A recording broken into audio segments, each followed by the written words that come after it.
예수 그리스도와 동행하는 우리 하루를 보내기를 원합니다.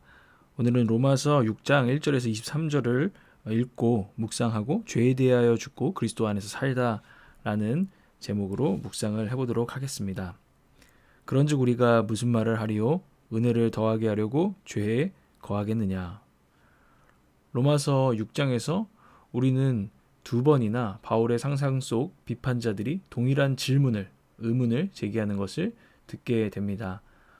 바울은 하나님이 은혜로 계속해서 우리를 용서해 주시도록 계속해서 죄를 지으라고 가르치는 것인가? 라는 질문입니다. 쉽게 말하면 복음이 우리를 방종케 하는가? 하나님이 다 이루셨다고? 그럼 우리는 할 거 없겠네? 또 다 용서하시겠네? 그럼 막 살아야지? 그래도 되는 거야? 오히려 이 복음이 우리를 그렇게 만드는 거 아니야? 라고 질문을 계속 들었다는 것이죠. 근데 이제 사도 바울은 이 질문을 1절 15절 두 번이나 이렇게 제기하는 것을 써놓고 그럴 수 없느니라 라고 강하게 부정하고 있습니다. 이러한 질문을 하는 그리스도인들이 있다면 그들은 자신들이 받은 이 세례의 의미도 회심의 의미도 전혀 이해하지 못한 것이다 라고 말합니다. 뭔가 은혜를 이거 잘못 받은 모양입니다. 은혜를 제대로 받았다면 이럴 리가 없다 이런 거죠. 그들은 자신의 먼저 세례가 그리스도의 죽으심과 합한 것이라는 의미임을, 예수님의 죽음은 죄에 대한 죽음, 내 죄에 대한 죽음, 그 요구를 충족시키고 합당한 벌을 받은 것이라는 것을, 또한 그들은 그분의 부활에도 이제 연합하였다는 것을 이제 알지 못하기 때문에 그런 것입니다. 그러니까 주님과 함께 죽고 다시 새롭게 산다는 그 은혜의 가치를 사실 잘 모르는 것이죠. 뭐야, 내가 예수 믿어주는 거야, 예수 따라가 주는 거야, 이런 생각이 아마 있었던 것 같습니다. 아니라는 거죠. 예수님과 연합하여서 주님과 함께 새로운 삶을 산다는 것은 너무 가치 있는 일이라는 것입니다. 그런데 그 세례가 그것을 상징하는데 그 의미를 몰랐다는 것이죠. 그들은 그리스도와 연합함으로, 하나됨으로 죄에 대해서는 죽었으나 하나님에 대해서는 살아났다, 이 사실을 알아야 된다는 것입니다. 여러분, 죄에 대해서 살고 하나님에 대해서 살아났다라는 것은 이제 예수님처럼 정말 죄에 대해서는 죽고 하나님의 영광을 위해서 사는, 그러니까 하나님께서 사람을 지으실 때 원래 목적대로 하나님을 영화롭게 하는 우리의 존재의 목적대로 가장 의미 있는 삶을 살 수 있게 됐다는 기쁨이 여기 나타난다는 것입니다. 연합한다는 것은 그런 것입니다. 세례가 그것을 상징하죠. 그렇다면은, 이것을 깨달았다면 어떻게 이미 죽은 것 가운데서 계속 살아갈 수 있겠습니까? 라고 질문을 합니다. 이 회심도 볼까요? 회심의 의미를 잘 몰랐는데 회심도 마찬가지입니다. 이것을 잘 몰랐던 사람들은 이미 하나님께 자신을 종으로 드리기로 결단한 것을 잊어버린 것입니다. 이제는 내가 죄의 종이 되지 않고 하나님의 종이 되겠다라고 결단했다는 것. 예수 그리스도 안에서 우리 스스로는 절대 그렇게 살 수 없지만 하나님의 은혜로 나를 종으로 삼아 주시는 것, 하나님의 뜻을 위해서 살게 하시는 것, 이것을 정말 결단하고 은혜로 받았다면 어떻게 이런 질문을 할 수 있느냐라는 것입니다. 우리의 회심과 세례는 옛 삶을 향한 문을 닫고 새로운 삶을 향한 문을 여는 것이다. 이것을 기억하라고 합니다. 돌아가는 것이 불가능하진 않겠지만 그렇게 한다는 것은 상상할 수도 없는 일입니다. 은혜를 제대로 받았다면. 하나님의 은혜는 죄를 권하기는커녕 오히려 죄를 금합니다. 너무 큰 은혜를 받았는데 내 삶은 늘 하나님의 은혜에 합당하지 못하니 그래도 조금이라도 기쁨이 되기를 원해서 나 주님의 기쁨 되기 원하네, 이런 찬양과 고백과 갈망을 가지고 우리 하루하루를 최선을 다해서 사는 삶이 은혜받은 삶이라는 것입니다. 은혜 받았으니까 막 살 거야, 이건 진짜 은혜를 이해하지 못한 것이다 라는 것이죠. 그러나 그럴 수 없느니라 라고 강하게 선언하는 것만으로는 충분하지 않아서 바울은 이것에 대해서 조금 더 설명해 주게 됩니다. 오늘 로마서 6장 1절에서 23절이 좀 긴데 그 내용에 그런 비유들이 있는 것이죠. 우리가 내적 회심과 외적인 세례로 어떤 사람이 되었는지를 기억해야 된다고 바울은 이야기해 줍니다. 그러니까 정체성. 내가 은혜 받았으니까 죄 지어도 돼요? 그럴 수 없느니라 하고 거기서 끝나는 게 아니라 너의 정체성을 기억해. 이것이 나의 정체성. 너의 정체성이 뭐야? 너는 그리스도와 연합한 자야. 1절에서 14절에 그것을 설명하고요.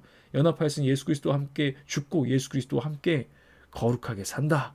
넌 그런 연합한 자다라는 정체성을 기억해야 한다고 가르쳐주고요. 너는 이제 죄의 종이 아니라 누구의 종이다? 하나님의 종이다. 라는 자부심을 가지고 살라고 바울은 가르쳐줍니다. 이게 15절에서 23절의 내용입니다. 그런 정체성을 가진 우리가 어떻게 의도적으로 죄 가운데 거하면서 은혜가 임하기를 바랄 수 있겠습니까? 내가 하나님 은혜니까 난 막 살아야지. 하나님 은혜 부어주세요. 어떻게 이렇게 죄 가운데 거할 수 있다는, 의도적으로 거할 수 있다는 겁니까? 우리는 하나님의 뜻대로 은혜 받은 대로 정말 살고 싶어서 발버둥 치는데 근데도 우리의 죄의 습성이 예전 죄의 노예였던 그 과거 때문에 아직 우리의 모습이 성화되지 않아서 죄를 저지를 수 있죠. 그때 하나님 더 또 은혜네요 하면서 무릎 꿇고 다시 정말 두 손을 불끈 쥐고 은혜에 합당한 삶을 살기를 원하는 게 정상적인 것이지 그게 아니라는 것입니다. 그런 발상 자체를 용납하기 어렵고 의미문에서도 완벽한 모순이 된다는 것입니다. 아까 그렇게 질문하는 사람들은. 그러므로 우리는 끊임없이 우리가 어떤 존재인지를 기억해야 합니다. 난 그럴 수 없어 라고 선포하고 나는 그런 존재가 아니라 이제는 예수 그리스도 안에서 나는 새로운 사람이야 라는 것. 하나님과 이 그리스도에 연합하였어. 난 이제 하나님의 종이야. 죄의 종이 아니라. 그래서 존 스토트 목사님 이렇게 말하죠. 질문하는 법을 배워라. 계속 스스로에게 자문자답하라. 당신이 어떤 사람인지를 알지 못하는가? 네가 누군지 몰라? 그리스도와 합한 자고 너는 하나님의 종이야. 그걸 몰라? 이렇게 질문을 하래요. 그리고 우리는 스스로 계속 이렇게 답을 할 수 있을 때까지 이 질문 앞에 서래요. 나는 안다. 내가 어떤 존재인지를 안다. 나는 그리스도 안에서 새로운 사람이다. 그러니 하나님의 은혜에 그 은혜에 합당한 삶을 살 것이다. 그 비유로 이렇게 말하는 겁니다. 나는 이제 불의의 어떤 사탄의 연장 도구가 아니라 나는 의의 하나님의 도구고 하나님의 연장이다. 하나님 연장 챙기십시오. 저를 챙기십시오. 저를 붙들어서 사용하여 주십시오. 이런 이야기죠. 그리고 나는 죄의 종이 아니라 이제 순종의 종이다.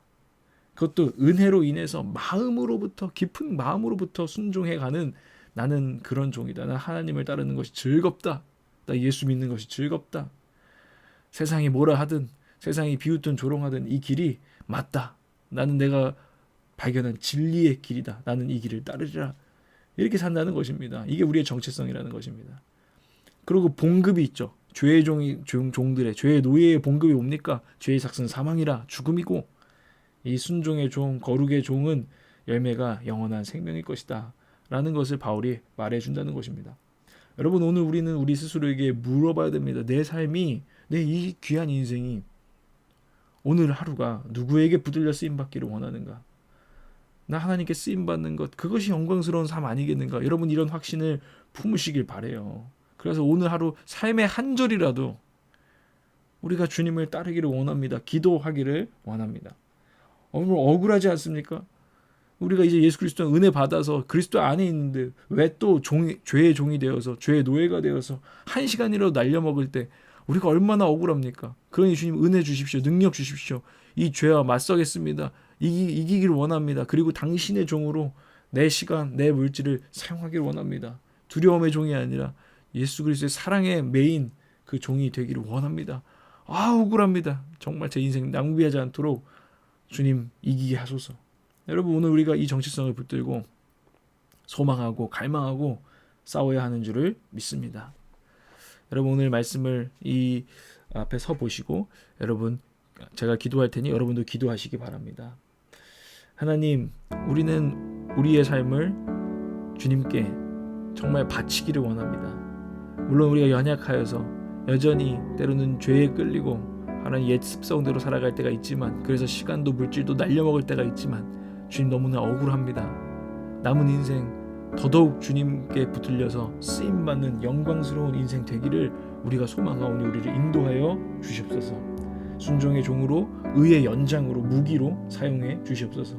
은혜에 합당한 삶으로 응답하게 하여 주시고 그렇게 결단하오니 능력 주시고 동행하여 주시옵소서. 오늘도 그런 삶을 찾아내어서 행하기를 원합니다. 아버지 이 결단 위에 함께하여 주시옵소서. 능력 주실 줄 믿으며 예수 그리스도 이름으로 기도합니다. 아멘.